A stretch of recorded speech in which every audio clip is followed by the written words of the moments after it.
না, এটা কোনো টি-20 ম্যাচ দেখতে আসা সমর্থকদের উপচে পড়া ভিড়ের দৃশ্য নয়। এটা লর্ডসের গ্যালারি, লাল বলের লড়াই দেখতে যারা প্রবেশ করেছে হোম অফ ক্রিকেটের অন্দরমহলে। উপমহাদেশের বিপুল ক্রিকেট সমর্থকের আসা দেশগুলোতে স্টেডিয়ামে উপচে পড়া সমর্থক দেখতে পাওয়া যায় হরহামেশাই, কিন্তু লাল বলের ক্রিকেটে সেই দৃশ্য আজও তৈরি হয়নি। লর্ডসের আকাশ চিরে নামা বৃষ্টি মাঠের ক্রিকেট আটকে দিয়েছে ঠিকই, কিন্তু স্টেডিয়ামের এক কোণে কিভাবেই বা সমর্থকদের আটকায় প্রকৃতি। ১৫০তম টেস্টের এই ঐতিহাসিক টেস্টে লর্ডস পেয়েছে তুমুল ভালোবাসা, কিন্তু মুদ্রার উল্টো পিঠেও তো আরেকটা গল্প থাকে। ব্যাটারদের জন্য বিভীষিকাময় যেই ম্যাচের উইকেটে টেস্ট শেষ হয়েছে ৯৯৬ বলে, আর তারপরই উঠেছে প্রশ্ন, তবে কি ক্রিকেটের ঐতিহাসিক এই স্টেডিয়ামকে শাস্তি দেবে আইসিসি, নাকি সেটা অলীক কল্পনা? এটা ছিল লর্ডসের ১৫০তম টেস্ট ম্যাচ, আর যেই ঐতিহাসিক ম্যাচে যারা লড়াই দেখতে চেয়েছেন তাদের জন্য এক বুক সমবেদনা। কারণ অন্য কোণে আফগানিস্তানের বিপক্ষে ভারত যখন এক ইনিংসেই ১৮৭ বার ব্যাটিং করে ৫৬৪ রান জড়ো করে, তখন লর্ডসের এই টেস্টটি শেষ হয়ে যায় ১৬৬ ওভারে। দুই দল মিলে রান করতে পারে মোটে ৬১৭।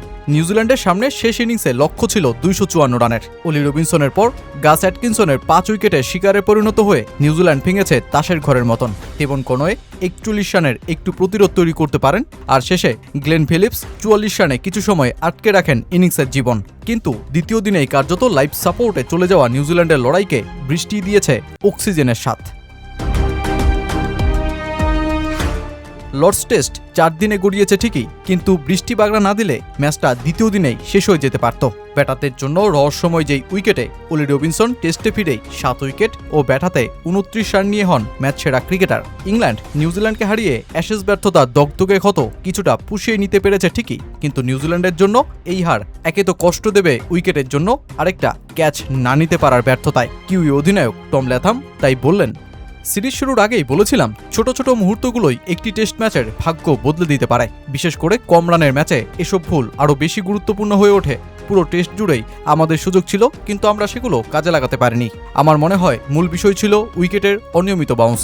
বল পাশের দিকে মুভ করলে সাধারণত ব্যাটাররা মানিয়ে নিতে পারে বা লাইনে খেলতে পারে, কিন্তু বল যখন কখনো উঠছে কখনো নিচু থাকছে, তখন ক্রিজে আটকে পড়তে হয়। ম্যাচে এত বেশি বোল্ড ও এলবিডব্লিউ হওয়ার পেছনে কারণও সেটা। দুই দলের মানসম্পন্ন বোলিং আক্রমণ পরিস্থিতির পূর্ণ সুবিধা নিয়েছে। লর্ডস টেস্টের প্রথম ৫ সেশনে পড়েছে ২৬টি উইকেট। গোটা টেস্টে ৪০ উইকেটের মধ্যে ২৪টি আসে বোল্ড ও এলবিডব্লিউ থেকে, যা ইংল্যান্ডের মাটিতে টেস্ট ক্রিকেট ইতিহাসের রেকর্ড, যাই নির্দেশ করে যে উইকেটে বলের উঁচু নিচু বাউন্স কতটা ভুগিয়েছে ব্যাটারদের। ম্যাচটিতে উইকেট প্রতি গড় রান ১৫.৪২, যা ১৯৫৮ সালের পর ইংল্যান্ডে পুরুষদের টেস্টে সর্বনিম্ন। পুরো ম্যাচে ৯৯৬টি বল করা হয়েছে, যা লর্ডসের ইতিহাসের দ্বিতীয় সংক্ষিপ্ততম টেস্ট, এবং ১৮৮৮ সালের পর এত সংক্ষিপ্ত টেস্টের চেহারা আবারও দেখল ক্রিকেট বিশ্ব। ঠিক যেই গোটা টেস্টে স্পিনাররা একটি বলও করতে পারেননি। আর যেই চিত্র দেখে মাইকেল ভন জোর দাবি জানালেন ক্রিকেটের নান্দনিক এই স্টেডিয়ামের উইকেট খুঁড়ে ফেলা হোক। একই সাথে অনেকের নজর এখন আইসিসির সিদ্ধান্তে। আইসিসি পিচকে ৪টি ভিন্ন শ্রেণীতে ভাগ করে রেটিং দেয়: খুব ভালো, সন্তোষজনক, অসন্তোষজনক ও খেলার অনুপযুক্ত। আনফিট রেটিং তখনই দেওয়া হয় যে পিচে খেলা বিপজ্জনক হয়ে পড়ে, আর অসন্তোষজনক পিচের রেটিং দেওয়া হয় যখন কোনো পিচে বোলাররা অতিরিক্তভাবে সাহায্য পেয়ে বসে। গত বছরের অ্যাশেজ সিরিজে এমসিজির পিচ সবশেষ অসন্তোষজনক রেটিং পেয়েছিল।